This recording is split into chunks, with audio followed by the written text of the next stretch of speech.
We'll now turn some time over to Lulu.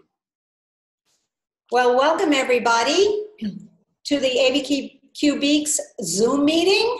This is all new for all of us, so there might be a few glitches or snafus, and it's all going to be fun because we're going to share our experiences, share our knowledge, share information, share the camaraderie, and it's a good thing. It's all a good thing. So what we're going to do is every month now, the fourth Tuesday of the month, we're going to have a Zoom meeting, which is the fourth Tuesday was when we had our three-dimensional meeting where all of our 3D bodies met over at First Unitarian. And that's not going to happen for a while. But in the meantime, it's the fourth Tuesday of the month.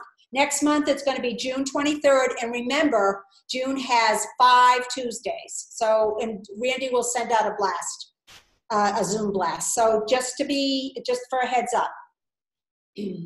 So, so let's enjoy and learn and share. And we're going to start with announcements, and then we'll go into the presentations. And then we'll have some sharing towards the end. So I want to thank Randy for being the host, for being the generous host, because if it was up to me, we wouldn't be having this meeting. So I'm Lulu, and I'll be the moderator. I'll be presenting about honeybee fat body organ and the destruction of mites that cause the destruction of the hive. And Amy will talk about mites and mite testing. Our own Dion Sanchez will talk about his handy dandy sleeve on a bucket for hard to reach swarms. And so we're going to start. Bertie has stepped down, so we're going to ask people to think about volunteering. We need, and use our abqbeeks@gmail.com as the Gmail account to volunteer or ask questions or for any business with ABQ Beeks. Hey Lulu, so, could you give a quick idea of what areas you need volunteers to help out with? Yes, Joe. So here's some opportunities. We are going to start with volunteers we're going to set up a small advisory board. Okay, so if you're interested, send us an email and we'll talk to you about it and see what we can get together in terms of moving forward, not only through COVID-19, but the future of ABQ Beeks. Okay. So, and again, use the abqbeeks@gmail.com and we will respond in a timely way. Another volunteer opportunity is, twice a year, the mite-a-thon happens. It happened in April, and then it's going to happen at the end of August. New Mexico, we are so unreported in terms of our mite checking and testing. So let's see, Pollinator Partnership is suggesting as a club, we could win a $100 certificate from Daydant and a blog feature. We need a volunteer to promote the mite-a-thon. We were thinking that anytime you test your hive for mites, I do it every other month, and I do submit my numbers to Pollinator Partnership. For so long, people in New Mexico said, oh, we have so many top bars here, there's no mites, or we don't have a problem here in New Mexico. Well, that's not true. As we know, people are losing about half. We're losing about 50% of our hives every spring. So we can offer a testing demo or class, and we're doing this now. We'll be doing this tonight. Amy's going to talk about alcohol wash and the sugar roll. And then someone will track that and track how many people tested and for the first time. So we want to see that curve, we want to see that curve going up and not coming down. So we need a volunteer for that. It would probably be some kind of a spreadsheet or whatever, but we can figure that out. So I would love to see someone volunteer to work on this as our bee club. Let's see, another volunteer opportunity. We need someone who has some web design skills, because we will be adding on other pages at some point, and we're going to continue to tweak it a little bit. Bertie did a great job, and we can always improve it because there's other things we're going to want to add to it. So we need someone who can help us with that. That ain't me. And we also need volunteers to present for the 10 minutes of science. And it doesn't have to be a PowerPoint. Mine's going to be a PowerPoint tonight. It doesn't have to be a PowerPoint. One time I read something in the American Bee Journal, and I read about water, the importance of water for honeybees, particularly in the spring, to add some salt to it, because the early blooming plants, foraging plants here, did not have enough salt. And the bees needed that salt early when they were coming out of the hive. So I just read a little blurb on that. It can be something that you've noticed in your hive. You can take photos of the comb and ask people, what is this? Why? I'm not sure. So we want to incorporate more and more science into our beekeeping, because that's the way we're going to protect and our bees, and to continue with the survival of honeybees in New Mexico. So whatever you want, again, just let us know and we can put you on the meeting schedule. All right, I think it's time for me to start my 10 minutes. It might be a few more minutes too. If people want to ask questions, please raise your hand and you can, Randy, are we going to do it so that people can actually ask the question? Yeah, let's just do it. If you would like to ask a question, then just go ahead and take your mic off of mute and ask a question. And you know, over Zoom, we kind of have to be patient with each other, because sometimes people want to speak at the same time, and so we'll just do the best that we can and see how it goes. But let's just, because when I'm sharing my screen, I cannot see when someone's raising their hand if they want to ask a question, Lulu. So this is the best way is just for people to speak up if they have a question. Okay, and we're all in this together.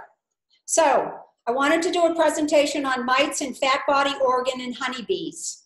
So next. So the fat body organ, what is that? It's an extremely important organ that has many, many functions in the honeybee. At one time, for years and years, actually until recently, about 2015, people thought that the mites were sucking on the hemolymph in the bee, okay? But Dr. Samuel Ramsey, as his doctorate degree, he started asking some questions, and I'll go into that more. So the fat organ body, and when I talk, okay, it detoxifies. It detoxifies the poisons and the toxins and just the stuff in the bee's body where they need to clean themselves out. It's like our liver. So next. It stores nutrients like our adipose tissue, our fat, where we're storing all the calories, all that energy in our body. That fat body organ helps store the nutrients in the bee. And they need, you know, particularly with stress, flying, they need to be able to access that energy, that stored energy. So they need it particularly, okay, if they can't store the nutrients, what happens? Well, I'll go into that in a little bit. So, okay, let's talk about, again, let me just go back, sorry, about storing the nutrients. So during the fall, when the hive is getting ready for the winter, most of the bees have died, the drones are gone, the fat bees or the winter bees, because they have to last a lot longer than a regular worker bee, these workers have a lot more fat body organ on them because they're storing the nutrients. They have to keep that small hive, that cluster, the queen warm. They have to keep the hive warm during the winter time. So if that fat body organ is compromised, they're not going to be able to keep the hive warm, the queen warm. Okay, next. So, and it regulates the heat. Again, bees, even during the summer, here in New Mexico, you know, it gets really, really hot in the hive. Each bee gives off a lot of energy, a lot of heat. They have to regulate that heat by modulating it and keeping it cool in the summer. Otherwise, your wax is going to crash. Your larva is going to die. The queen is going to have problems laying. So, and then in the winter, of course, keeping that cluster warm.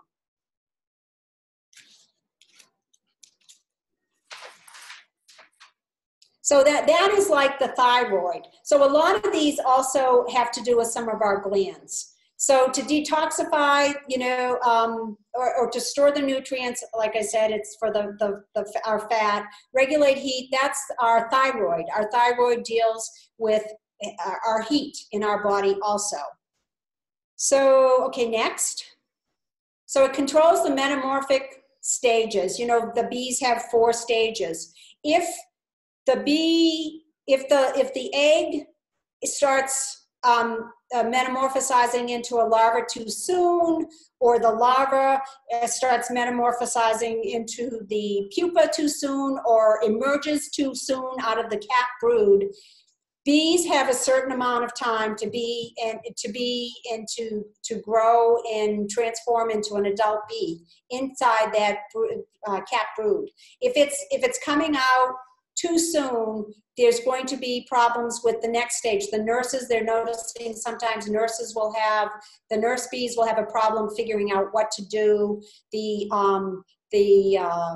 When the workers end up flying out and foraging, they have a shorter lifespan. Also, they get confused. So next. Produces antioxidants. We need that just like our lymphatic system and our immune system, where we're making antibodies to fight off toxins, to fight off germs, fungus, viruses, microorganisms,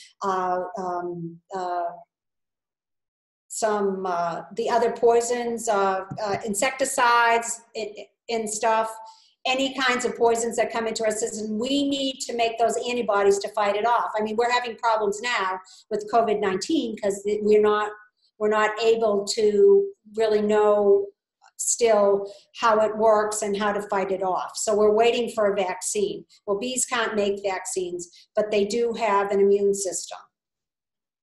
So next. So again, manages the immune system. So it's all this homeostasis where the bee comes into contact with something, some kind of a toxin, and its immune system makes these antibodies. If the fat body organ is compromised, it's not able to do that. So it has a lot shorter lifespan. Okay, next. And it keeps the exoskeleton intact. Just like our skin, again, the thyroid helps that gland helps us maintain our skin, keep our skin supple and all in one piece. If you have breakages or if you have problems with your the bees have exoskeleton, things get inside. That whole thing, it's like a package. If that exoskeleton is compromised, things are, it's gonna have problems. So,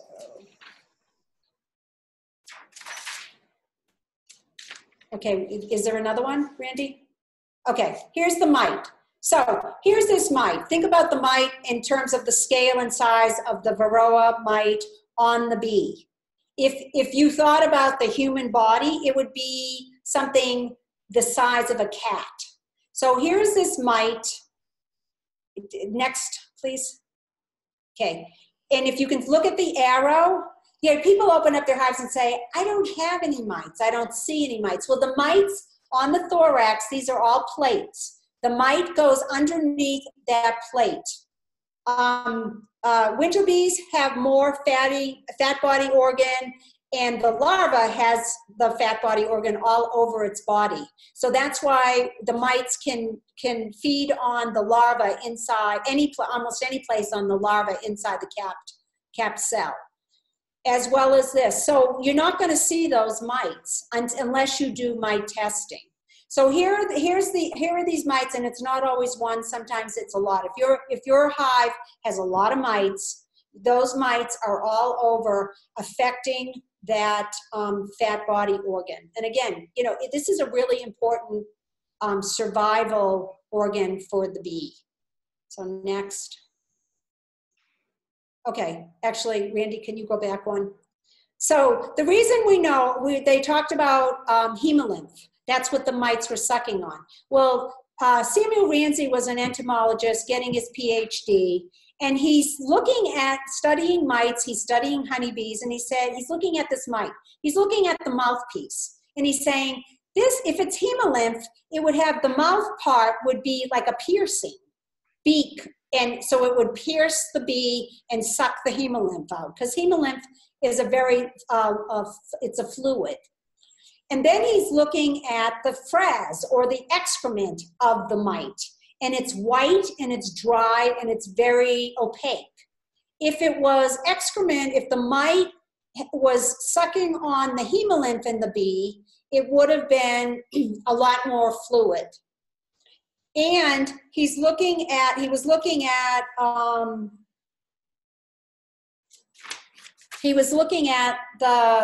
and the mouthpiece on the mite is more like a clamping, where it clamps onto the bee, the fat body, clamps onto it, releases an enzyme, and it basically dissolves the fat body organ. And the reason we thought for so long that it was hemolymph was Russian scientists, because the mites, Varroa mites, had co-evolved for tens of millions of years with the Asian honeybee, Apis cerana. So they were studying the Varroa destructor, but it didn't destroy those bees because they had co-evolved for tens of millions of years. And in their notes, in their scientific papers, they did not talk about hemolymph. However, when US and European scientists got these papers, no one translated the Russian. And somehow the myth began that it was hemolymph. So Samuel Ramsey's looking at this and he's saying, no way, this is not hemolymph. So he did all these studies. They had peer review, and it was published, and you can go on the internet and look up Samuel Ramsey, you can look up fat body organ, and there's a lot written out there about fat body organ and how devastating the mites, destroying that fat organ body, how it'll crash your hive. Okay, next. So this is from Randy Oliver's paper on Guessing Our Future with Varroa. It's in the American Bee Journal, December of 2018. So you can see on here the winter survival threshold. When I test in the fall, I test every other month. I get a baseline. When I test in August, September, because the hive is starting to get ready for the winter in July and August. So your mite count, your population better be below 3%. And then I keep testing, because mites do not, if you have 3%, it's not 6%, 3% plus 3% the next year. It's exponential. It's 3 by 3, so it's 9%. If you're going into the fall with anything higher, they used to say 3 or 5%, anything above 2 for me, when I'm testing, I treat in the fall. Because going into the winter, there aren't too many bees, they're all fat bees. And it's stressful enough during the wintertime. You want them to stay warm and protect that queen, and you want them to get ready. If she's laying eggs in January, you want a strong hive coming out of the wintertime. So if your hives, as you can see, this is December 2009 to 15, and there's the threshold, and look at in October, look at the size. 30%, 25%, 30% or more, that hive's gonna die. So there's the national average there. No wonder we're losing so many of our hives. So next. Okay, so this graph, again, this is from Randy. So here's June. You've got 6 mites per 100, and there's a lot of bees in your hive in June and July. Then they start, that yellow curve, bell curve is bees. So you've got a lot of bees. They start dropping off and the mites just expand. So here you go. You got 6% in June. By September, you got 36% because the mites just keep on going. And it's really important to start testing your hive and seeing what you have if you want it to survive the winter, because the definition of insanity is doing the same thing over and over again and expecting a different result. So please consider testing your hive and doing something about it if your levels are more than 3%. Okay.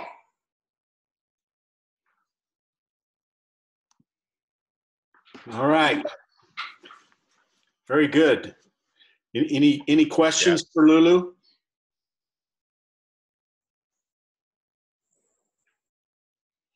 If you have a question, make sure you take yourself off mute and ask. I have one. I'm wondering if it's that common. Is the treatment harmful or very expensive? It seems to me that if it's this common, that we should just periodically treat. Well, Amy's going to address that. You really need to know what your numbers are, what your percentage is before you treat. Because when you test and get your number, your percentage of mites in your hive, and then if you have to treat, then you want to test again to see if that treatment worked. And Amy is going to present about mite testing and treating in the hive. So maybe we can save that question for them. But think about it. I hear so many people say, oh, I lost my hive. It froze to death. They starved to death, even though there was a lot of honey. We always bonded. Does it make more sense now that we know it's the fat organ body that the mites are sucking on and destroying? Doesn't it make more sense now? Also, scientists for so long, okay, people have been using pesticides for a really long time, but it knocked down some hives, but the devastation now with pesticides, it makes sense now that the bees cannot detox. They cannot get that pesticide out of their bodies. They bring it to the hive, it becomes overwhelming. So if I could just maybe help answer Bruce's question, just to join in a little bit. So Bruce, there are various treatments. There's probably about 6 different types of treatments, different chemicals. Some can be used when you have honey on the hive. Some cannot be used when there's honey on the hive. Different treatments at different times of year. Some of them are pretty simple. Some of them are more complex.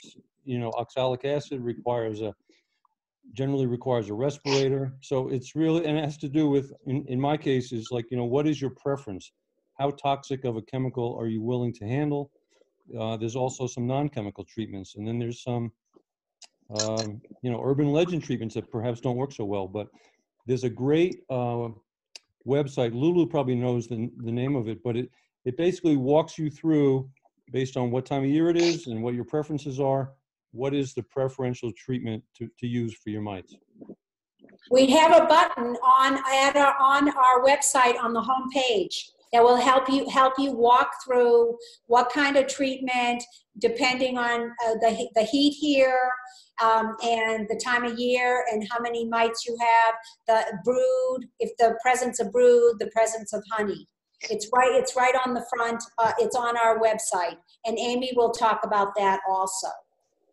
Yeah, if you look under resources, on the left-hand side of the website, it says Varroa Management Decision Tool. And you can click on that, and it's basically a questionnaire that asks you at what stage your hive is at, what time of year is it, do you have a honey super on, all those questions, and it'll point you to the best type of treatment. It's a really good tool. Even if you decide not to do anything. So you talked a little bit about expense. I mean, how many years are you going to have to buy packages? Or if you do buy packages, they're only going up in cost. Plus you want to keep, I mean, if you have a really good queen, do you really want to lose her during the winter time? So I don't know, think about it. Lulu, Mark? Yes. Mark B has a question. His hand is up. Mark B, go ahead and answer your question. Yes, I was just wondering about the wood and the type of hive that you have. If cedar wood helps prevent mites or not, or if there's a specific wood that may. I used to use essential oils, and I would lose my hives. I know people use, either if you want to keep your hives, you know, genetics aren't there yet, except occasionally there'll be some people luck out and get a swarm, or their bees have genetic Varroa sensitive where they are ankle biters, or they take them off, you know, or they pull them out of the cap brood and stuff. But we're not there yet. In fact, Randy Oliver, in that article, read that. That's a really excellent article. He talks about how some people want to believe that, you know, the bees are going to evolve. But the problem being the mites and the single-strand RNA viruses inside the mites are evolving faster than the bees. They go out, they become mite bombs, they go to other people's hives. Your other hive, your neighbor's hives, the feral hive down the street. It's pervasive. Mites kill bees. So you could try it, but I haven't heard people having a whole lot of luck with it. You know, Lulu, you mentioned Randy Oliver, and Randy Oliver, he always talks about the data. What does the data show? If you go to his website, Scientific Beekeeping, that's his website, right? Isn't it? Yes. Called Scientific Beekeeping. He has all kinds of studies that he has done, and he references a whole bunch of other studies. But if you're real curious about whether putting a particular wood in your smoker helps eliminate mites, or if you're a particular wood that you make your hive out of that does anything to mites, I would recommend that you follow the guidance that Randy Oliver gives and follow the data. There's a lot of people who have anecdotal evidence about all kinds of things, but until someone actually does a study and shows data that proves that something is effective or not effective, we're just wasting our time and chasing after false hopes and killing our bees. Okay. Yeah. But Lulu, I thought Mark's question was really about the use of cedar, and maybe that, what Randy just said. If you use cedar in your smoker, does cedar contribute? Like your mother used to put her blankets in a cedar chest because moths couldn't tolerate the cedar. And Mark, if I'm wrong in correcting your question, I thought that was what your question was with regard to the use of cedar. Yes, that's absolutely correct. And I was saying, if you have your hive and it's made out of cedar wood versus pine versus other woods, or like you said, maybe essential oils, and if that repels mites, like you're saying with moths, or if there's any scientific proof of that. So Mark, are you willing to do something on that and to get back to us next year about how your bees did? But as part of the scientific evidence, you'd at least want to test and see what the mite levels are. Are you willing to do something like that? Because I think science is really going to save the bees. Right. Yeah, it would be nice. I don't have the time this summer, but probably in the future. Okay, think about it. Think about it. All right. I haven't read any scientific studies that say it works. The other comment, Lulu, the other comment you made was with regard to essential oils, and we hear about the use of eucalyptus and thymol and some other essential oils, but I think I heard you say that you've had poor success with those approaches. Could you comment further? I've had dead bees. In fact, when I first started beekeeping, we didn't have everybody was saying, no, we don't really have a problem with mites here, use essential oils. Well, I used essential oils because I was new, and it was all very new to me. And some of my other beekeeping friends and students, we were using essential oils. Every single one of us over the years have gone to more other treatments. I don't use essential oils anymore. Sometimes people will add essential oils like oregano, one of the cultivars of oregano, add to their sugar water just to help bump up their immune system. But it's kind of like if you have mites who are destroying the bee's immune system and you're trying to bump up the immune system, it doesn't really weigh out. So, all right, because sometimes it's a matter of concentration. I mean, oxalic acid we use for mite control, but the reality also is that above a certain concentration, oxalic acid will kill the bees, but oxalic is a pretty common, because we can maybe control it, but too much oxalic would kill the bees. Too much formic acid would kill the bees. And that seems to be the same thing with essential oils, is controlling the actual concentration that you use within the hive. Also, I would look for studies, though. I mean, you know, right. I don't. I have a couple hives. I'd like for someone to. Money and everything. Well, that would be true. Okay, Marlene. Mute everybody here for a second. So I've just muted everybody. So if you're still want to talk or ask a question, you're gonna have to unmute yourself. But I would encourage everybody to look at the data. To look at the data, and you know, someone testing out essential oils. What does that really mean? What does that really mean? Did it solve their problem, or did something else happen? You know, and you know the scientific method is very difficult to do, and most beekeepers, we don't have enough samples to be able. Most backyard beekeepers don't have enough samples to be able to do an adequate test on anything. So we have to look to the professionals in the bee magazines and at the universities who have the funding to be able to study all of these different options. But you know, we got to become scientists as well as good beekeepers. I was gonna say, I posted a link on our website titled Mite Testing.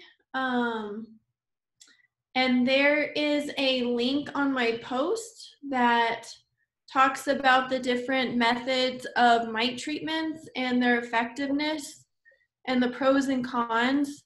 So if you click on that link at the bottom of my post, and it's a really good resource by the Honeybee Health Coalition. But at the end of that, kind of like a pamphlet, at the end of it, it has a really nice table, I'm scrolling through right now, of managing resistance with like the different chemicals and essential oils. Talks about efficacy, advantages, disadvantages, restrictions, the time of year to use them, just all of that really helpful information. So I'd recommend like clicking on it and then saving it somewhere for reference. That was under the resources tool? No, this is, I made a post on abqbeeks.org about a week or two ago. I'm trying to see. On May 10th. And the title is Mite Testing. And if you look at my post and look at the bottom, I posted a link. And it's from the Honeybee Health Coalition. Maybe I can repost it and bring it up further. All right, thank you. But it's there. If you search for Amy Owen on ABQ Beeks website, you should be able to see her post. And if she reposts it, then it'll be at the top again. So,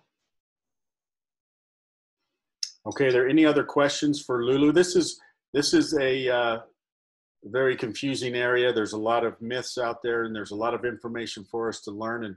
And you know, as beekeepers, I think what we've learned about from Lulu is going to be very valuable to us, and hopefully spur us on to become mite testers, and also to do those things that make us aware of the options that we have for controlling mites, so that we don't have to buy bees every year. We propagate good, healthy hives that come out of winter strong and make wonderful honey and pollination for everybody. Do you have any more, Lulu? No, this is good. Well, I just want to say beekeeping they used to call it a hobby. Since the introduction of mites, it's really not a hobby anymore. It's kind of a way of life. There's a responsibility involved in it. And, you know, you see a lot of people dropping out because, I mean, how many times do you want to lose your hive? It's some work. It's great. It's amazing. It's just awesome to get into the hive and see what's going on. But it's not a one way where you plop your hive down and you just take the honey out. It's a two-way, it's a symbiotic relationship. Humans, beekeepers, it's important that we become more involved in helping our bees survive. So whatever that looks like to you, however far you want to go. I did it in increments. I didn't start off with formic acid or whatever else I have tried. I've tried all kinds of things, and at some point it was like, okay, I'm going to do this. I want to keep my bees. So it's each person's decision to make, but as a community, it's better if we all try to keep the mite counts down, because not only are the mites and all the diseases that the mites are giving our honeybees, it's spreading to native bees. It's only a matter of time before it's spreading to wasps. It's only a matter of time before it spreads to ants and moths and butterflies and all other kinds of creatures. So as we see now, here we are having this meeting. It is viruses, single-strand RNA viruses mutate very quickly, and the mite is the factory where these live, these single strand. That's why we have spillover. That's why we are where we are today also. So it's very similar to what we're experiencing now in the world. Okay. All right, we can move on now to Amy, who's going to talk about mite testing and treating. Are you ready, Amy? Hi, everyone. Okay, let me... Before you play it, Randy, I did want to share with our group that I didn't have hives over winter until I started testing and treating my hives. So I think it's really something to consider if you keep losing bees. But this video that Randy's about to play, the audio won't play, so I'm just going to tell you what's going on as the video plays. And this video is very unprofessional, so feel free to laugh at the funny things along the way. I was using my phone, and sometimes it was tilted this way, and sometimes it was tilted this way. But you get the gist of how to do a sugar shake mite test in this video. And then after that, we'll talk about the more accurate alcohol wash. So go ahead, Randy. So to do Okay, hang on. Let me share my screen here. Oh, I can hear it. Can you guys hear it? Wire mesh. cut to the same size as the top. You just kind of pop it in there, and yeah, I just use wire cutters. And it won't let me sugar expand it out. And a spray bottle full of water and a white plate. So yeah, let's go do this. Do a mic check. Okay, Hank. So Amy, let me expand this out, and then I'm going to put it on mute so you can talk us through it like you originally planned to. Okay. Do you think that would be better than just playing the video? It's up to you. Let's just play the video, if you don't mind. Okay. But it'll be more in sync. Okay. Maybe.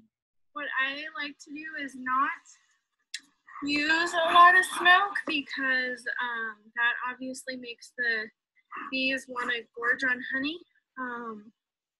And when you're doing a mite check, you want a jar full of bees that are nurse bees and bees that haven't been full of honey, or you're going to have a jar full of nectar and the mites can't fall off nicely because you just have a big gooey mess. So I try not to use smoke. I don't have to when I'm doing my test. And the first thing you're going to want to do is find the queen, so you make sure you don't get your queen in the jar for the mites. So I just wanted to show you really quick that these bees are on a nectar flow. I don't know if you can see that glistening, beautiful nectar, but because they are, I'm going to have to be even more careful to get nurse bees instead of foragers for the mite test. And the way you do that is you look for a frame that has half open brood and like half capped brood, so you can make sure they're your nice nurse bees that aren't out foraging on nectar. I found my queen. She's right here. That was too easy. There, I don't know what you're seeing in the camera, but so I'm going to place her back in the hive and then grab a frame of open and closed brood. So here are a bunch of nurse bees. They're taking care of the brood in here. That's why you want to find that open and closed brood. Have a lot of nice drone brood at the bottom. And then what I do is I take a clean dry jar. These jars, so I kind of eyeball 300 bees, which I've gotten pretty good at now, but you can always get pinto beans or something and put a cup of them in a jar and then mark where that line would be, or some jars have half a cup of bees marked. I'm sorry, I think I said a cup. You want half a cup of bees. And then instead of shaking these bees into a bucket, I just take my jar and run it along the frame, and the bees kind of fall in, and then I shake it so that they go to the bottom and don't fly off. You just kind of like this. And I try to stay away from like the honey if I can, because those are going to be bees that are full of honey or nectar. So that's about 300. And then cover it with that mesh and then put my frame back. Here's my jar. I like to walk away from the hive I'm testing. Why? Because I'm shaking a jar full of bees and they don't like it. And you don't want that pheromone near a whole open hive of bees.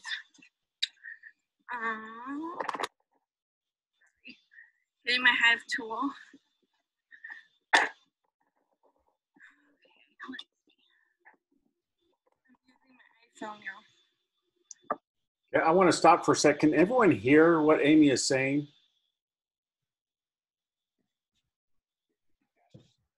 Anybody? Yes, yes, I can hear fine. Okay. Well, yes. All right, good. All right, thank you. Okay. Then you're gonna eyeball about 2. Make sure your lid's on good this time. You're gonna eyeball about 2 tablespoons of sugar.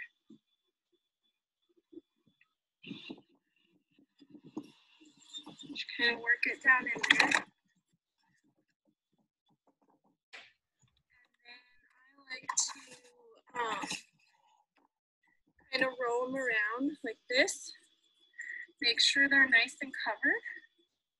And I've read and heard that if they're out in the sun, the mites fall off better. So you can put it in a sunny spot. And then, oh my gosh, where's my timer is on my phone. I'm gonna turn my phone off and time 1 minute. So now they've been sitting here for 1 minute with the powdered sugar rolled around. And now I'm gonna shake it off on like this onto the plate with the screen side down for 1 minute. So I have to let you go. You're not gonna watch this whole thing. I'm gonna set my timer for a few seconds and get close to a minute. But well, maybe for the purposes of this video, I'll try to have good judgment. But I want to make sure you're blocking the wind if it's a windy day, so that your mites aren't blowing away instead of falling onto the plate. I always get like an angry bee buzzing around me or two. Sorry, ladies. But you have to shake pretty hard. I kind of judge whether or not I'm shaking it hard enough by hearing the bees go to the top and then the bottom. And I kind of like to go like this and make sure they're not blocking the screen from mites falling through. But yeah, usually I time out precisely 1 minute in the jar with the powdered sugar and then 1 minute shaking it onto a plate. And I think we're probably getting pretty close. And you can see they're not covered in nectar because they weren't out foraging. Maybe a little bit, but it's pretty good. The powdered sugar's coming off nicely and it's dry. I actually got some pollen. A bit of pollen. So there were some foragers in there. It's not going to be perfect.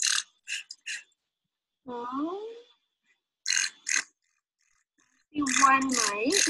Not bad. I like to see at least one just so I know it's working. Yeah, just one mite. So you use the water to dissolve all the... I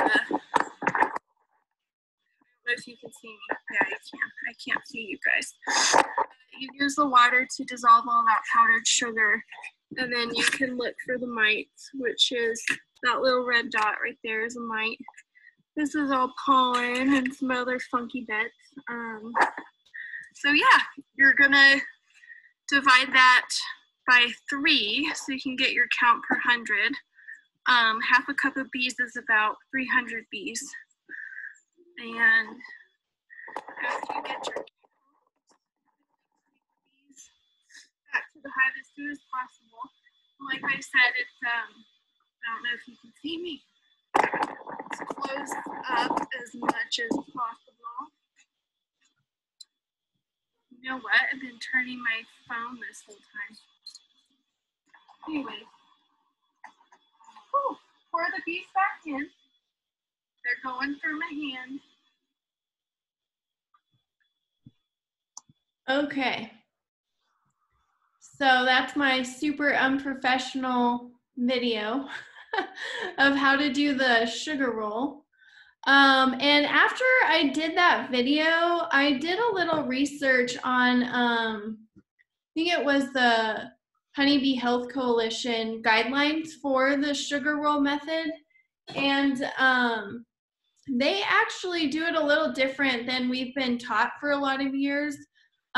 They shake their bees in the jar for a whole minute not upside down, but like with the sugar. They kind of shake it for a minute. And then you saw in my video, they let that jar sit for 3 to 5 minutes. And then they shake it upside down with the mesh for 1 minute, like I did. So they let their bees sit quite a bit longer. And if you read through a lot of their material, you'll see that they recommend whatever way you test your bees to be consistent so that you get consistent numbers. So if you tested them using the sugar roll method and then treated them and you want to see if that was an efficient treatment, then you need to test the same way afterwards. So I think from now on I'm going to do like they recommend, waiting 3 to 5 minutes if I do the sugar roll method. Because it gives the bees, or gives the mites more time to fall off of the bees. And I think that might work a little better, but for a while now, I've been doing the 1 minute sit in the sugar and 1 minute shake, but I think I'll add the 3 to 5 minutes. So I just wanted to share that because I delved a little deeper after that video. But the Honeybee Health Coalition and the Bee Informed Partnership, which they're both amazing groups. They're groups of scientists, beekeepers, just a bunch of collaboration going on with both of those groups. And both groups recommend, or not recommend, but state that the alcohol wash method is a more accurate way to get a good mite count. And for the longest time, I was like, I don't want to kill my bees. But when you think about 300 bees in your 60,000 bee colony and getting an accurate number to know whether or not to test, it's pretty worth it. And your bees aren't getting shaken around all the time. So, but what you do is basically the same. Let me empty. So you have your jar and you get your 300 bees, so your half cup. And like I said, you can mark that ahead of time with pinto beans or something similar in size. But you get more accurate in eyeballing 300 bees. And what's nice about the alcohol wash is after you get your count, you can actually count how many bees you have and then do the math to get your percentage, and it's an accurate percentage, not just a guess of, I think that was 300 bees. Because obviously with that sugar roll, you're not counting every single bee, you're just hoping you got a good sample size. But with your alcohol wash, you can account for a poor sample size. So if you get 230 bees, you can divide and do the math. And yeah, it's too late for math right now. But so with your alcohol wash, you get your bees in there, and then you pour, I think you need at least 40% rubbing alcohol to cover the bees. And they do die right away. And the Honeybee Health Coalition says you can also use like windshield wiper fluid. I've never done that, but I'm assuming that with all the science they do, that probably works just as well. I just prefer the alcohol myself. And you want to make sure you're not close to your smoker because you have alcohol, flammable. But anyways, you're gonna let them sit, and then you're gonna agitate them for a minute. And I think they recommend letting them sit 3 to 5 minutes before you shake them for a minute. And that's another thing I didn't know until recently, and I'm glad I did more reading. But yeah, they shake them in alcohol for a minute. I didn't know that. I always just kind of let them sit for a while. But yeah, shake them really good, and then you're gonna take your lid off. And I do use the screen so I can pour the alcohol in on top of the bees. But obviously after the alcohol's in there, you can switch it and put on a lid or whatever and shake them. And then you're gonna pour your bees out. I like to use that number 8 hardware cloth again. I think the first part of the video was kind of cut off for you guys, but it's the number 8 hardware cloth, and you can just use wire cutters to kind of, cut it to fit your jar lids. but I use that same material on top of a clear glass container. I just lay it on top, and then I pour out my bees into the container. And then I like to make sure the mites aren't just kind of amongst the bees here in the mesh. I get alcohol either from my jar or the alcohol bottle, and I kind of like to rinse them and get enough alcohol in there so that I can like shake it and make sure that all those mites can fall to the bottom. And then what's super helpful is just make a grid, and it doesn't have to be perfect. Just make one so that when you're counting them at the bottom of your container, it's super easy to count them if you make a grid and you're not guessing, did I already count that mite? I don't know. But that helps a lot. And then, so you can get your mite count. And then, like I said, the really great thing about the alcohol wash is you can then get a bee count and get an exact percentage of your mites per 100. So I kind of take this tray out, and then I like to take the bees out and lay them in piles of 10. And I kind of roll them around on a paper towel and make sure I don't see any extra mites that didn't fall through in the alcohol wash. So yeah, so that's how you get your counts with alcohol wash and the sugar roll method.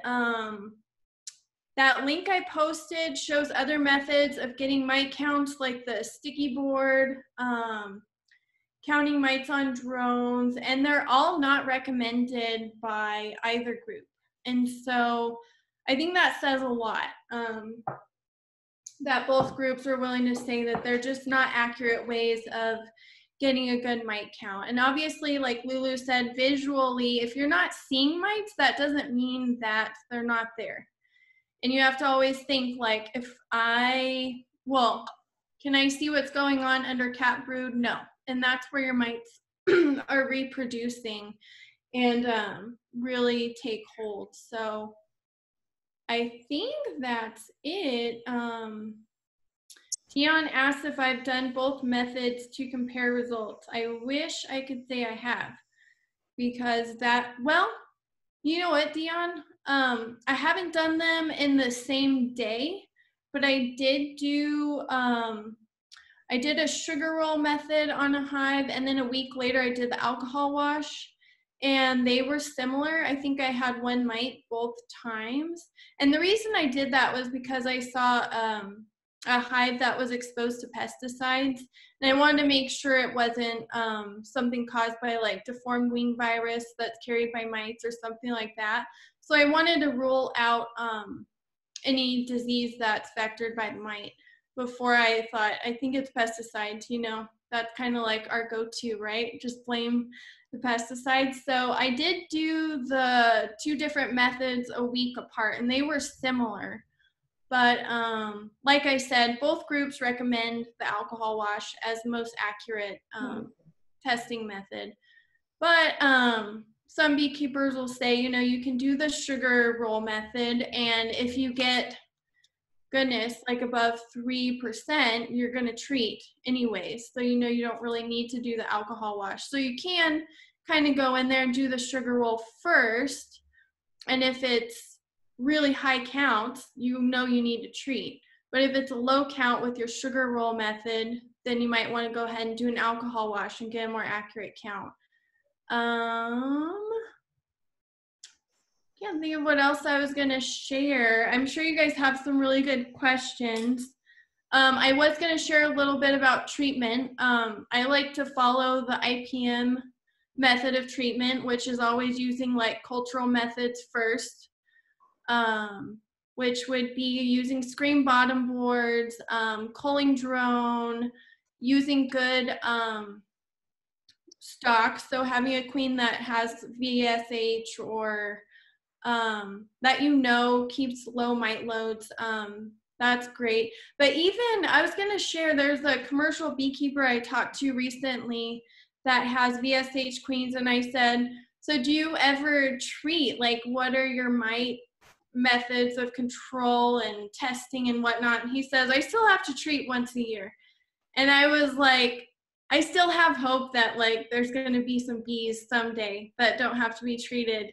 And he said that, and I was like, oh. So I feel you guys. I feel you new beekeepers that, you know, we want bees that can hold their own. And I still hope for that. But even that commercial beekeeper that raises bees with Varroa sensitive hygiene, he still treats once a year. So anyways, I like to do all those cultural methods first though, because they keep the mite loads down. And then I've used formic acid because it penetrates the cat brood. I've used Apivar, which is Apistan. That's the chemical that's used in Apivar. Whenever my mite counts are pretty high. And definitely before they go into winter. But yeah, I've tried things like the essential oils, and I've lost way too many hives to, yeah, keep trying with that. So, do you guys have any questions? Amy, can Yeah. you talk about why it's not, why you should always, before you treat, you should always test? Yes. Can you talk about that? Yes, you want to see what your mite counts are before you treat instead of just treating, because the problem we are running into is mites can become resistant to all these treatments that we have. And so if we're just throwing treatments at these mites all the time, they can build a tolerance, and then we have nothing to use to fight against these mites. So if you're treating hives that don't need it, it's kind of like we're wasting you know, those chances to use those treatments effectively. And You might be also wasting money. yeah, you could be. Yeah, I mean, you want to know where your bees are at, and you're not going to know if your treatment's effective or not if you don't test before. And the Honeybee Health Coalition, so if you're a commercial beekeeper and you have, I think they recommend if you have more than 10 hives, or if you have 10 hives or less, go ahead and test every hive.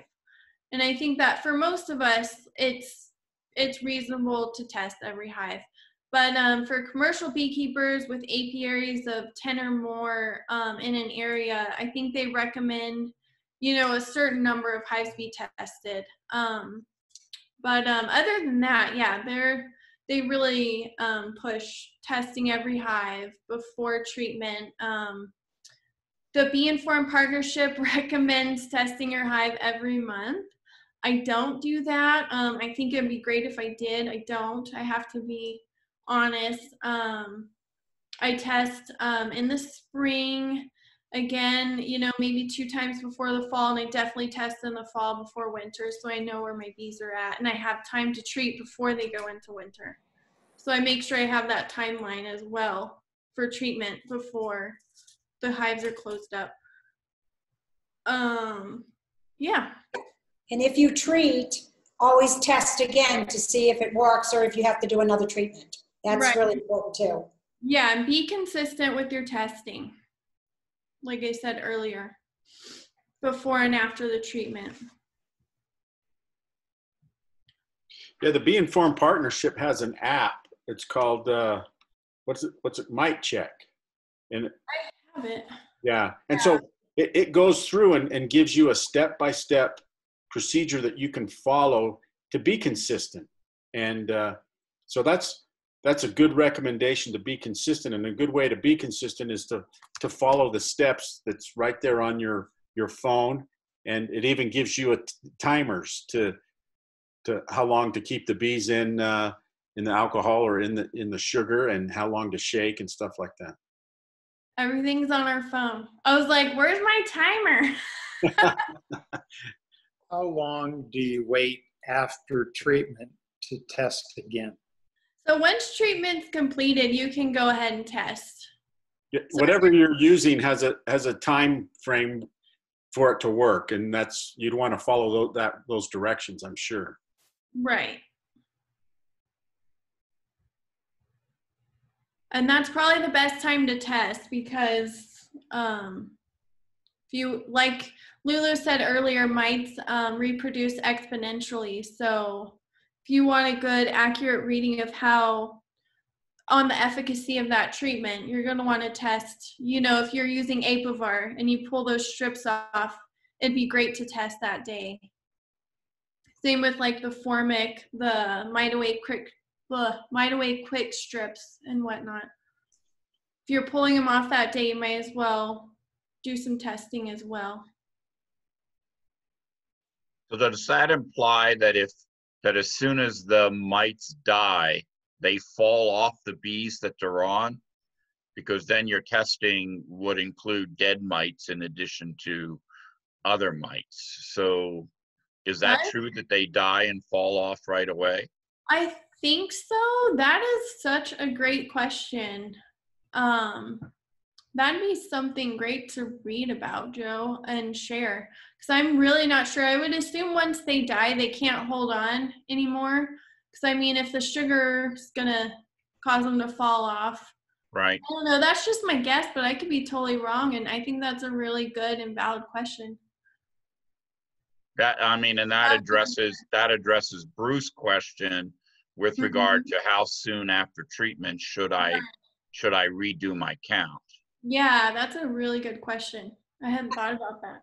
Thank you. If the mites just fall off with the treatment, I always use I put a sticky board on the bottom also, because when they fall off, they can't climb back up onto the bars and get back in. So, you know, when you're treating, some of them do die, but also then I can count all the dead bees because it has a grid on the sticky board also. And when I'm doing my alcohol wash, I'm a little OCD. I don't know if any of you know that or not. If you don't, I'll tell you now.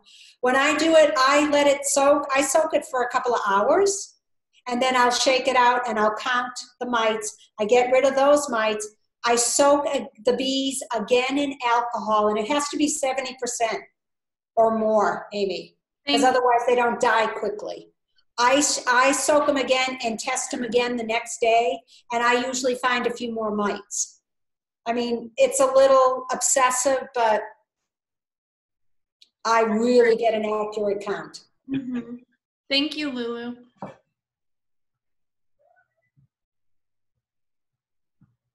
All right, are there any other questions for Amy or any other beekeeper? All right, Lulu, are we ready to go to Dion? Yes, we're ready for Dion. Take it away, Dion. All right, Dion, you play the video on your end and make sure and click that button that you taught me to click. Okay, I'll do that. And that was a trick, Amy. That's how we got the audio to play. Oh, I was so excited. I was like, yeah, I want to You're like, whoa, there I am. There's my voice. Hey, so we got a phone call about a swarm and this was late in the afternoon. And this person called me and said, you know, Lulu called her and said there's a swarm that's hard to catch, that's been difficult. Maybe I'd go take a look at it, and this person go help me in the morning if I had a chance to go look at it. So I was like, yeah, let's just drop our supper, let's run over there and see what it looks like. My wife's like, well, we should take our stuff. And I was like, well, I don't know, you know, we don't know what it looks like. Supposedly apparently it's hard. And but we got our stuff. So I was like, you're right, we should just take our stuff. If we need it, we got it. So we took our stuff with us, and it wasn't very hard. And so we drive back, and I call Lulu, and Lulu's like, hey, well, so what's it look like? And I was like, well, we've got it. And I said, we got this great hive, this great swarm. And so she's like, well, how'd you do it? And so I explained to her, and she says, hey, well, can you explain it to show at the next meeting? And so then we made this video to kind of show it, because then I realized, well, it's kind of tricky. I mean, you could say, but I figured it'd be easier with a video. So here's the video. Let's share my screen and sound. And so here we go. You guys can pause me if you have any questions as we go through. And so we did this video for the meeting talking about how we caught the swarm. We got the idea, before this, we were gonna catch another swarm, and it was up in a tree, and we looked at how to do it, and we had this, we saw this video from this guy, Donald Porter, and so he came up with this idea. We modified it a little bit. Unfortunately, that swarm we didn't catch because it left right before we went out there, but here's the video. Hi, I'm Dion. We've been asked to talk about how we caught a swarm recently that was high up in a tree. Is audio, can everybody hear the audio? Yeah, very good. Okay. Using the porter chute hive capture system. Now it's called the porter chute because, well, we got this idea off the internet from Donald Porter, and he gave credit to himself calling it the porter chute, which is a great idea, great name because it's really a chute capturing the bees. We've made a few modifications to its idea, but essentially this is his. Now we're going to discuss how it's made and how we used it. Now the porter chute is really a chute made of 2 or more bags connected together, connected to a container, a box, hive, or a bucket where the swarm will drop through into the container. Now we made our porter chute by taking 2 40-gallon trash bags, setting them on a flat surface, and cutting the bottoms off of both bags. And then simply slipping one of the bags inside the other all the way across, and then once it's set inside the bag, taping it across the entire bag, flipping it over, and ensuring again that it's still inside the bag, and then taping across the other side. And so that makes it one continuous bag. We then connected this bag to the bucket and cinched it around the bottom of the bucket. Now that we have a porter chute assembled, let's go catch a swarm. Now if we look up at this tree, lo and behold, there is a swarm that would be perfect to catch with this porter chute. Now Donald Porter used a box. In this case we're using a bucket.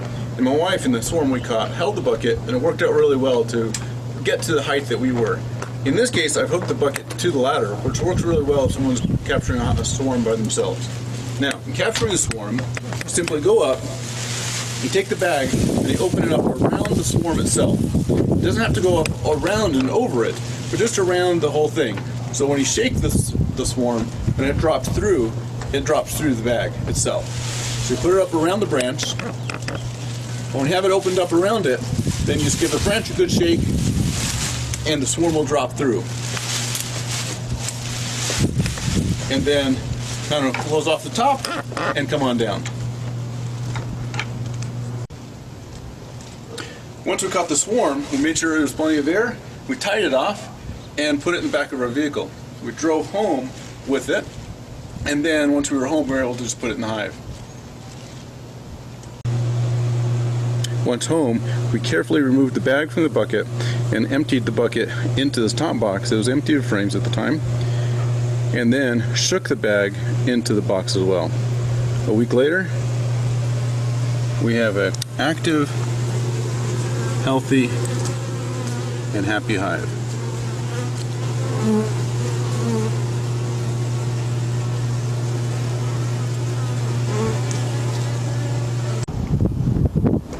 Using this porter chute system made it easy to catch a swarm that was up in a tree, up around and inside the tree. A couple ideas, other ideas on how to improve this. There's these night ties, gear ties. I got 2 of them and connected them together and wrapped the bag around it. This makes it easy to hold the bag open, and also makes it so you can bend around where the swarm is. What I later realized is these 40-gallon bags fits perfectly over our 8-frame hive boxes. We could actually use this to catch a swarm directly into a hive. Now, hopefully you found this information about the porter chute helpful, and we wish you luck catching a swarm. And if you have any questions, please let us know. Thank you very much.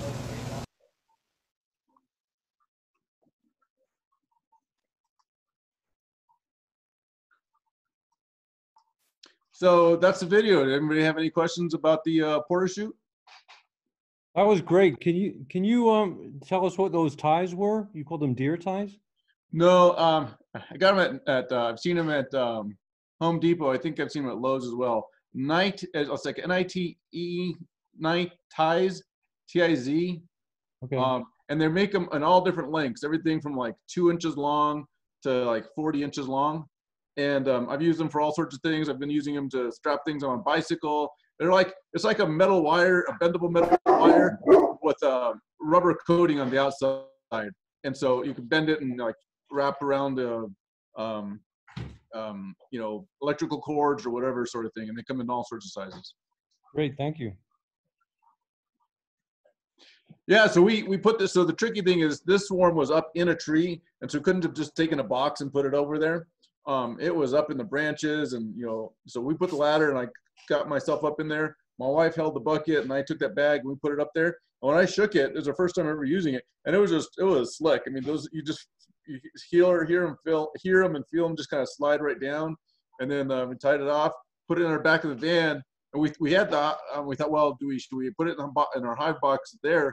We just thought, no, we'll put it in the van. We just tied the top of it up. We got home, the bucket was all coated. When we pulled the bag off, and the bucket was all coated with bees, and dumped the bucket in. And then when I took the lid off, and then I shook the bag into the hive box, and then filled it up with frames and closed it up. But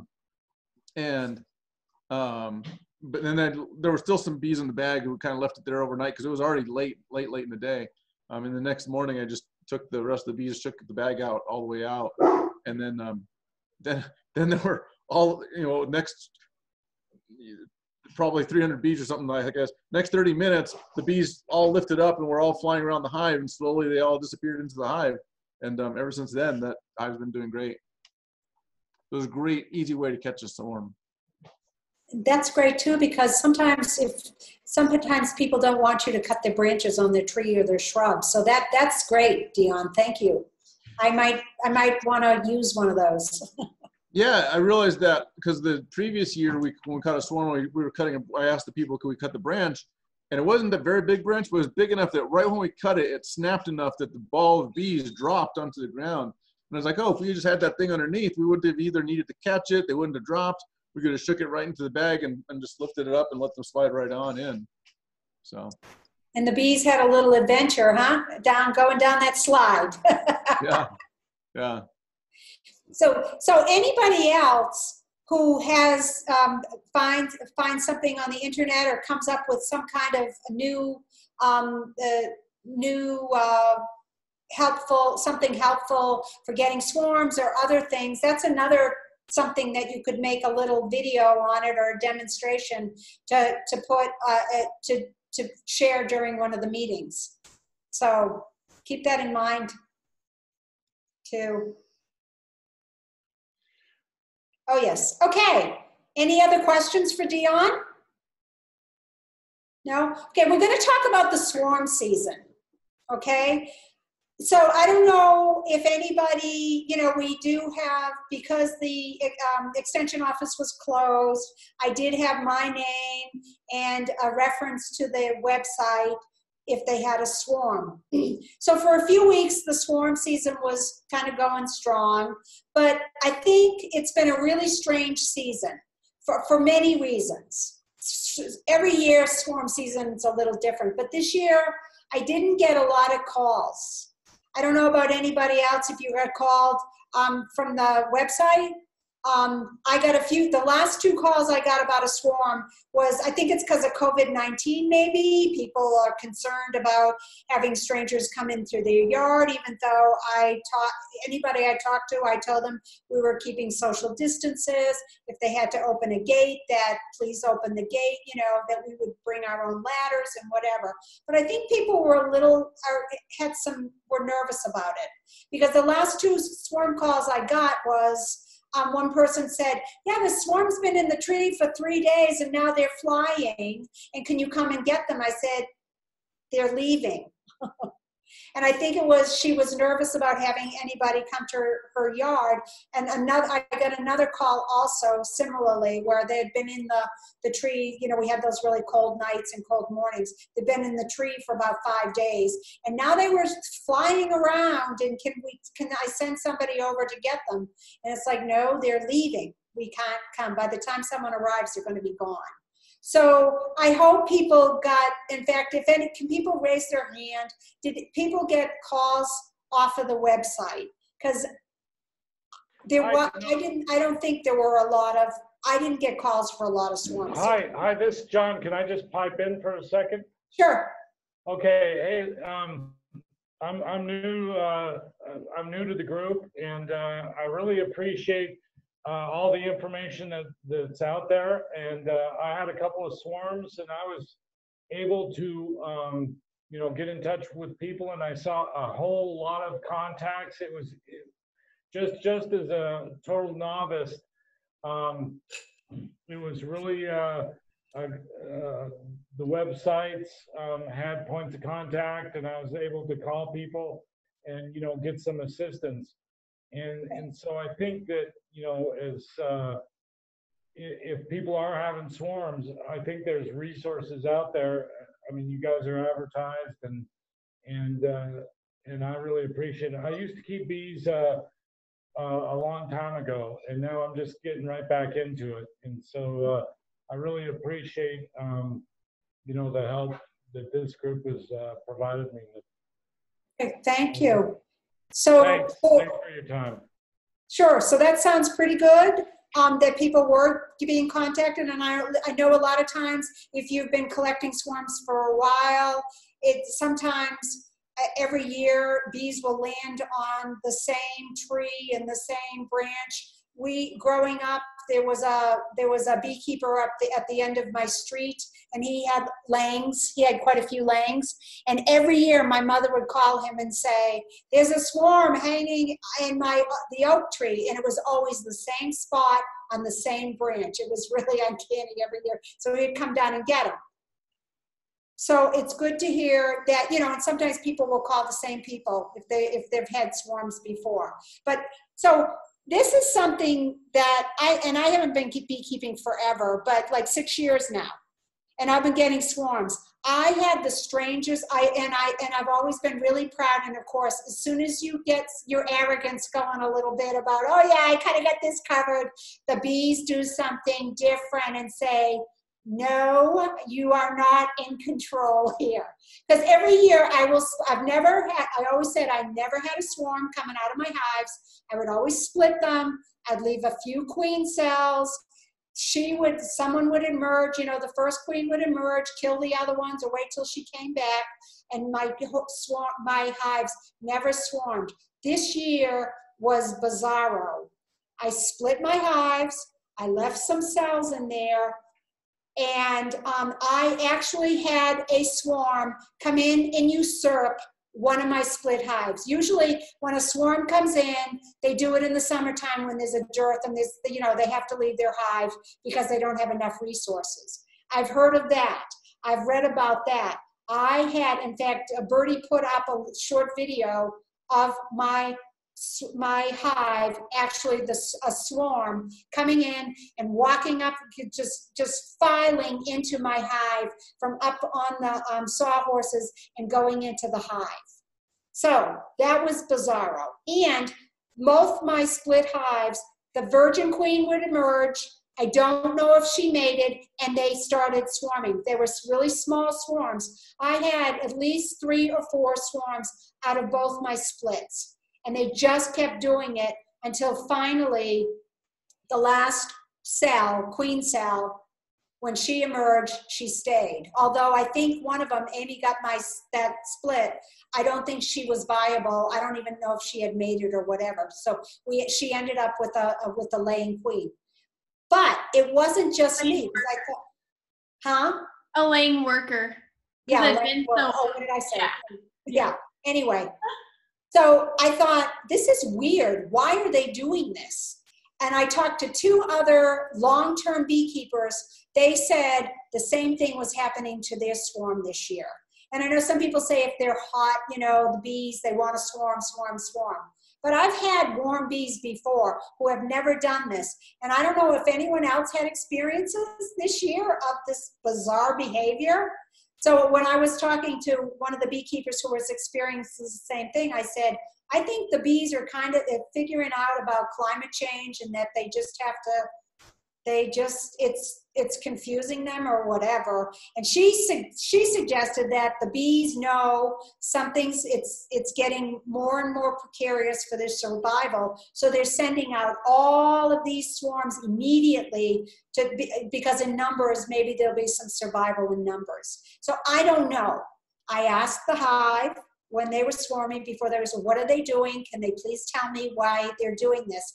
And they were not sharing that information with me.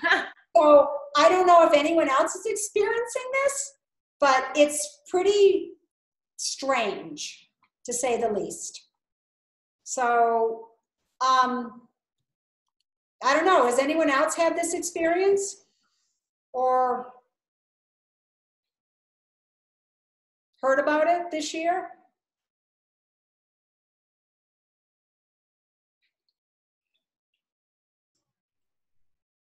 No? No? So you know, we're trying to get something together too where, because there's so many packages that come in with all the diseases that come in with these packages. I mean, it's a fact. Millions and millions of bees are mating in these, at these apiaries, and the diseases, the mites are being spread. So we are trying to get up and running on our website, New Mexico Bees, New Mexico Queens. So I'm hoping me and Amy at some point are going to have something up there because we're going to start working on queen rearing. And I hope other people consider doing that also.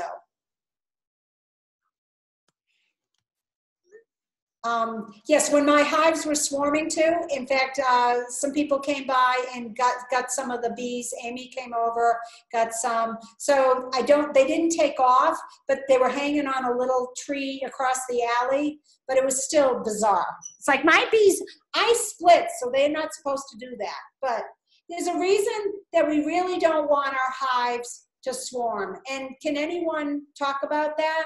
Why you don't want your hives to swarm?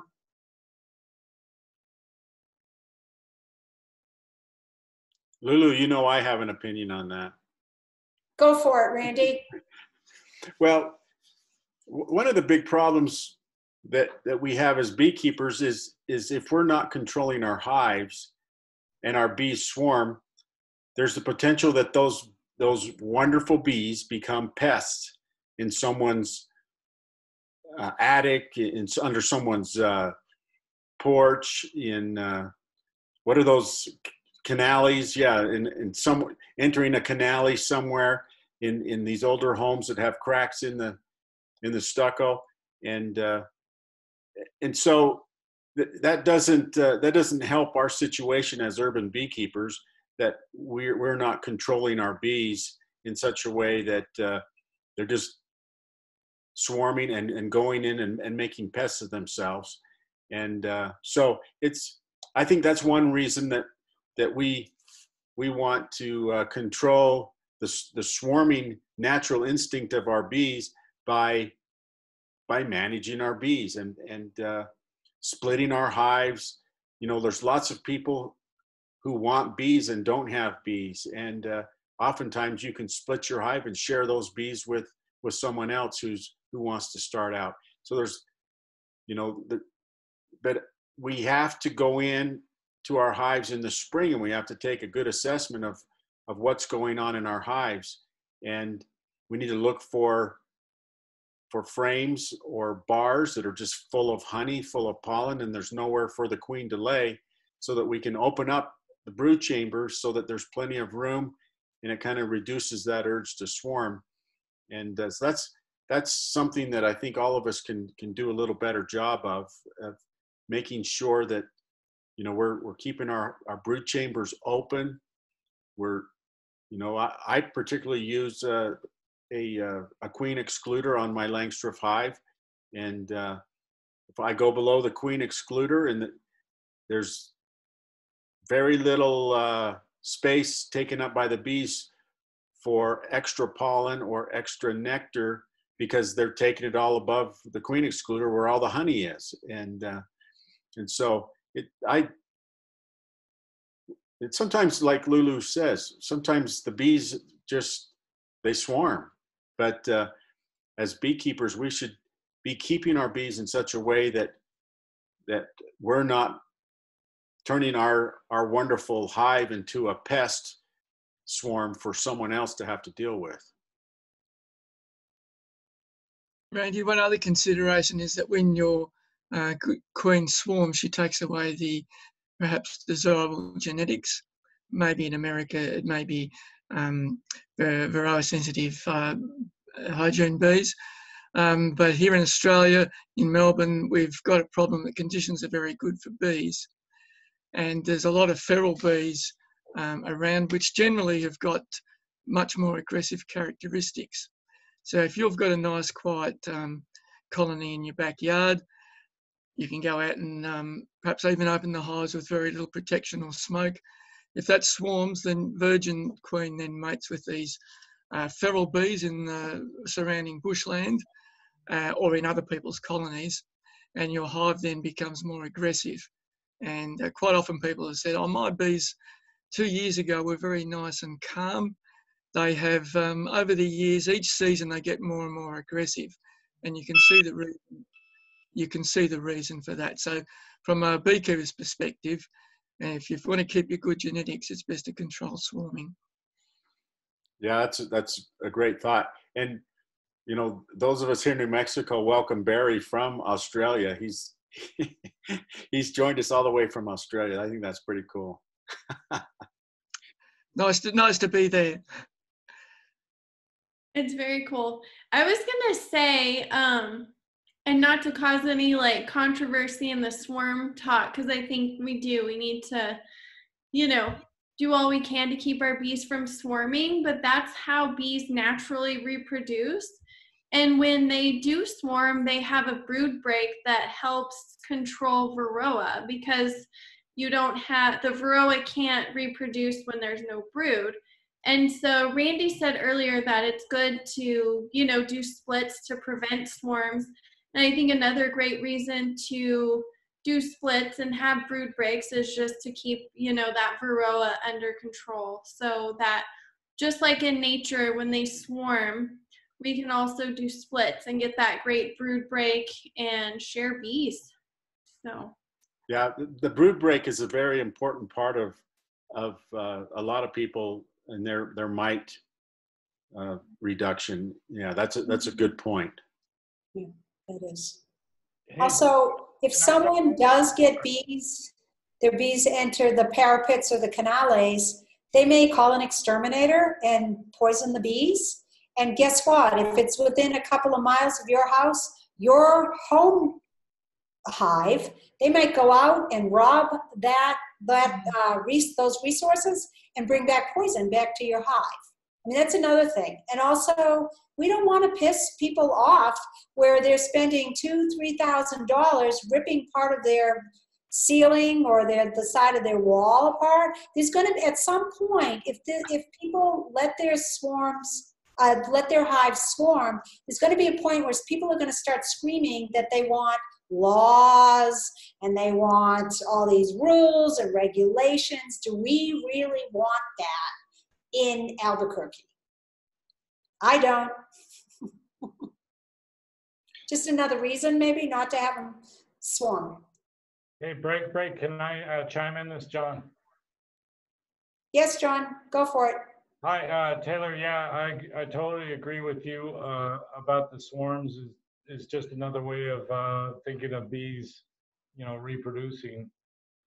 It's kind of natural. You don't reproduce a colony or reproduce a worker bee. When I kept bees for probably 15 years, up until 2005 here in Albuquerque. And I can't remember the master beekeeper. I got to look at my notes. Les, I think his name was.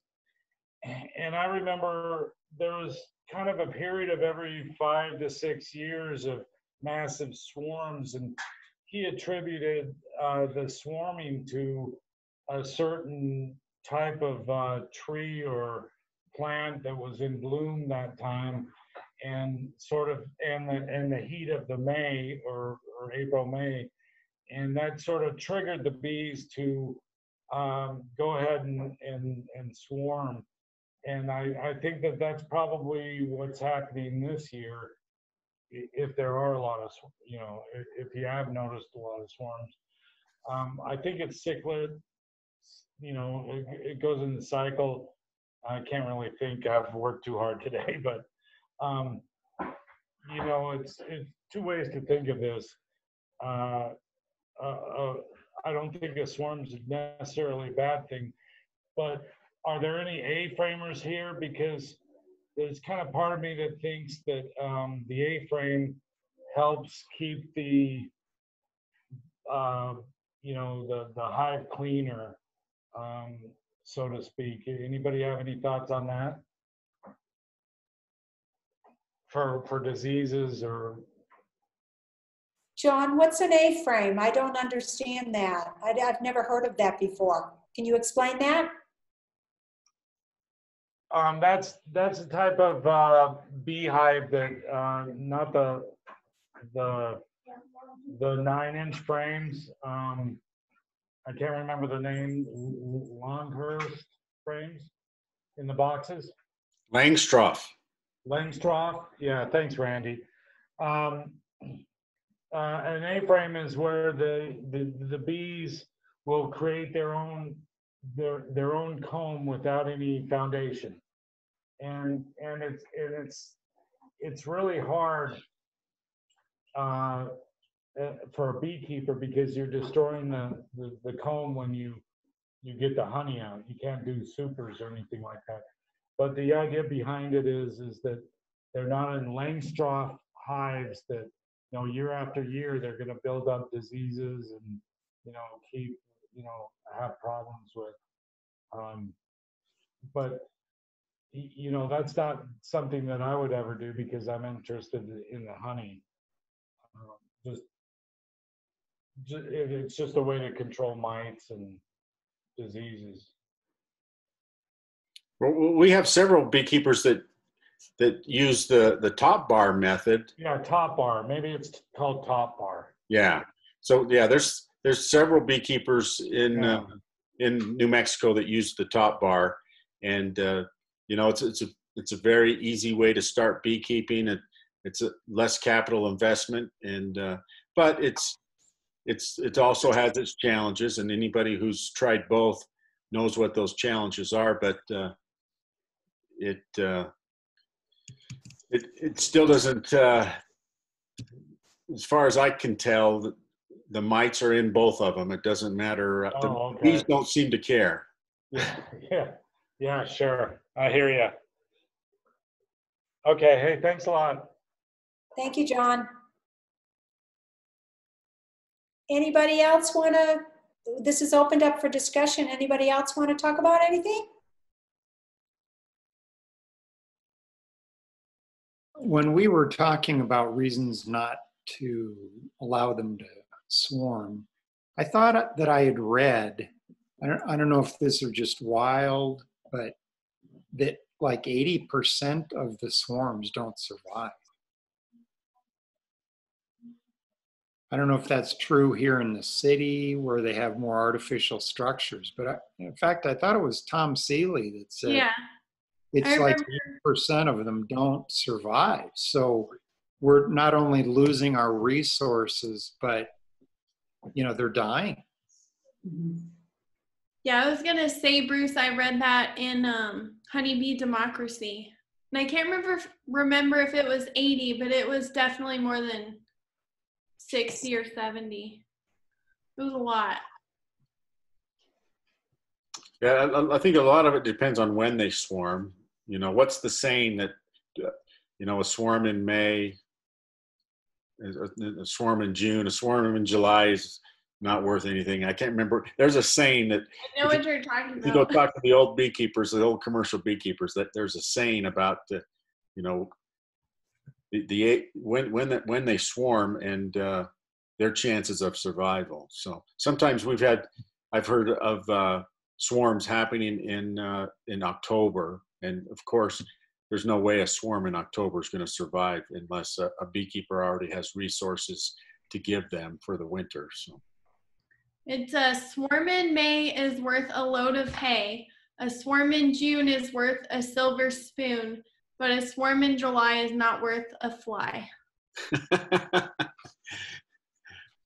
quick Google search. Yeah, Amy, I think it Oh, was. that's great. You earned a gold star for that one. Yeah, I think it was Honeybee Democracy, because he was going over all the criteria that those scout bees look for. You know, they want a hole on the south side, they want a 40-liter cavity, they want it up high, and the reason they're so picky is because it is so hard to survive. They have to have almost an ideal spot to land to have any chance. Yeah, so as beekeepers, we can help them. You know, if we have other methods for treating for Varroa mite rather than just brood breaks, that we can split our hives and perhaps share our hives, and then be good stewards to the bees and our neighbors. Because most of us are in an urban environment, and you know, we're very fortunate that we're allowed to have bees in our backyards. So. Randy, could I ask a question, please? Yeah, sure. One of the methods we use for swarm control is the Demoro method, which is a means of actually keeping the swarm or creating a swarm within the one stack of hives. And I was just wondering whether anyone actually uses that method or knows about it. I'm not familiar with it. Is anybody else familiar with that? Anyhow, if you look up Demoro, maybe you can consider yourself whether that's a worthwhile method. But it seems to me, for us, it's worked pretty well.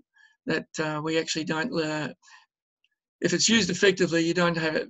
Most cases don't have swarming, but I can see it would be a disadvantage because it actually is a means of controlling or keeping the original brood box going. So what Amy said about having a break from brood wouldn't be an advantage of this method. Yeah. So Barry, can you spell that, please? DEMAREE. And I think I discovered about 15 years ago, someone told me about it. It's common elsewhere around the world, and it was invented in America, in the northeast states, I think, or used first or recorded first. But it is one of the best methods of controlling swarming, because you don't have to find the original queen. But you've got to go. It's a 3-month process. You've got to get your hives ready, probably going into winter, and follow the procedure. But it does give you a time of about 4 or 5 weeks when you're certain that the hive isn't going to swarm, because you've basically, in the hive, isolated the queen in a separate bottom box from the rest of the brood. That sounds like a walk-away split almost. Well, if you think the rationale I've got for it, if you think what a walk-away split. That means you don't have to find the queen. You just take half the bees, put them in one box, give them resources, and you put the equal amount of bees in another one. They'll make sure you have some resources where you have open brood and eggs and stuff, and they'll make a new queen in the hive that doesn't have the queen. So you'll have 2 hives. Yeah, no, it's not. It's all done within the one hive. And if you think what a swarm consists of, it consists of the queen and bees. So basically what you do is you have the queen in the bottom box, then the honey super, and then on the top box you've got the brood, which you've taken from the bottom box. And so it simulates what in the bottom box you've got the swarm, i.e. the queen on her own with a lot of bees, and then the top box you've got the brood that are going to raise their own queen because the old queen has left. But what you do is important to do a week later. You must come back in the top box and either remove or destroy any queen cells that are produced. And about 70% of the time, queen cells are produced in the top box. And then you just leave it for 4 weeks. The queen in the bottom box lays a lot of brood, and it just goes back to a normal hive. But the advantage is that you don't lose your good queen, and you don't split the hive. The bees, you've got all the same number of bees to work and keep it warm or cool. So well worth checking out. It seemed to be there was no solution to stopping swarming. I used to do other methods, and as I said, this worked quite effectively. So worth checking out. You have to use an excluder though. Did you switch those 2 top boxes, or did they move the honey back up? So the best way to start off, Amy, now I've got, if I can, a brood box, an excluder, and a box of honey. And that's going to be enough for winter. Then you must start checking in late winter, early spring in the brood box to make certain that the queen has got enough laying space, and give her some fresh frames so that she can build up the brood and the brood numbers. So you don't do it straight away. Then as soon as you see queen cells, then you do this manipulation. Basically, if you can find the queen, put her in a box just at the side, put new frames in the bottom box, put the queen back, and put the honey super back on box number 2, and then put the brood frames on the box number 3. So it looks like you put a new box on the top, but in fact you put it in the bottom. Gotcha. So over 4 weeks, the queen is like she would be if it was just a swarm in a tree trunk or someone's house or in another hive. She just spends all her time and the bee's energy producing brood. And if you've got a good queen, that bottom box can fill up with brood in 4 to 6 weeks. You still have to keep your eye on it again, because that can build up and produce another swarm. But typically what I've found then is that to stop swarming from that box, I just have to add a second brood box. In a way, the queen has lost her urge or whatever it was to swarm.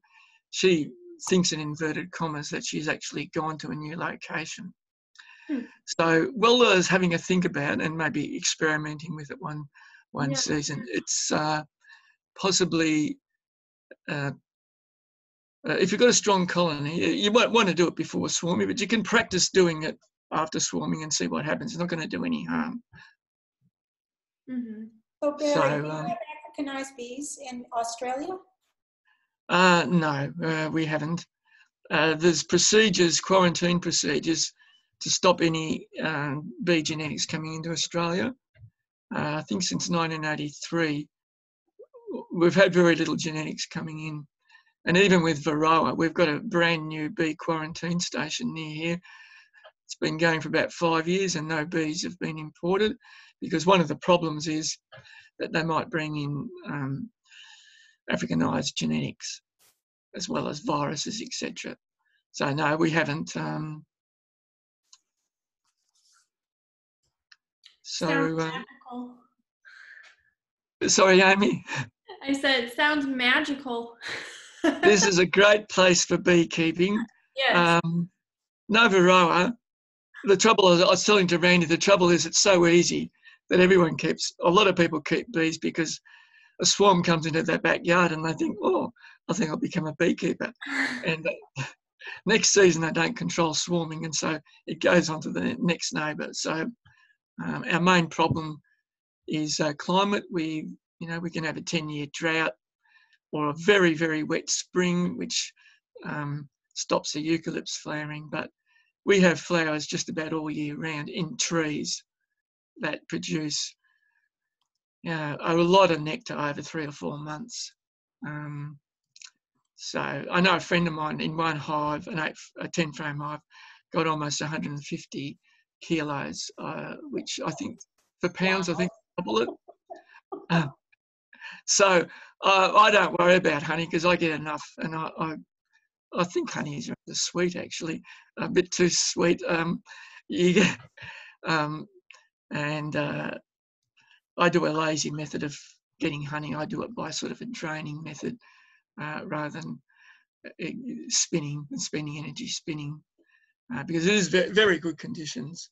And we've got to try and keep it that way. But the irony is that people think it's easy. We don't have to worry about Varroa. And that's why I found this very interesting, just to see how you're going. I can go on. Last year I went on a tour of America, same from California, the northern states, looking at Varroa control for that reason that we haven't got Varroa here. And of course, it's not really on our radar. And one thing I learned from that is that the sugar shake method is not a very effective or accurate method of assaying for Varroa. Alcohol wash is by far the most accurate, and we've got a bit of a sugar shake culture here where people just do sugar shake or sugar roll, sugar gentle, and that's not very effective or accurate in removing any mites, particularly as we're looking for one mite amongst millions of bees. It would probably take 5 years. If a mite came to the ports here, it would take probably 5 years before anyone actually saw any mites in their hives. So probably we will get Varroa, but it's been stayed away for quite a long time yet. So if anyone's got any questions to me, or I'll switch off now. Thank you, Ben, for your information. Yeah, and I think you made a good point because your threshold is so low. You really want to find those few mites that are in there. So. Yes, so basically the sugar shake is a team of beekeepers that have been trained to be ready to go out and look for incursions in other people's hives, but it's just a means of perhaps keeping them connected while there's nothing much happening.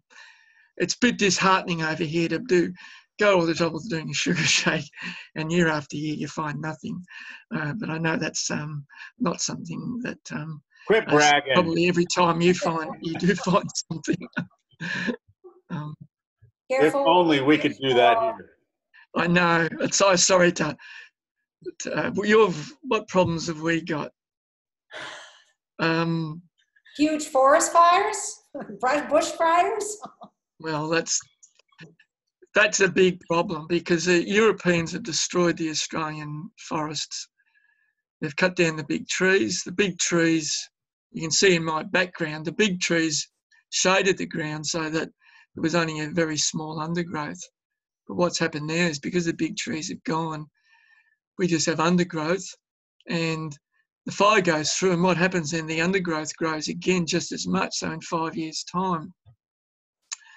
And the question you can ask about koalas, how come koalas have survived bushfires for millions of years and now they can't? Mm-hmm. And the reason is because in the past, pre-European, they could just climb to the top of the tree and escape the bushfire because the bushfire went in the undergrowth. We didn't have what are called crown fires. So now it's just an endless cycle of trying to prevent these fires. And of course, there's no end to really. The other solution is to stop people living in the bush. And people are not willing to do that. So the bushfires destroyed a lot of bushland, but the biggest problem probably is still climate. Before that, there was a drought in the eastern states, that, like in New South Wales, a lot of beekeepers got no honey for a couple of years. So combined with that and the drought.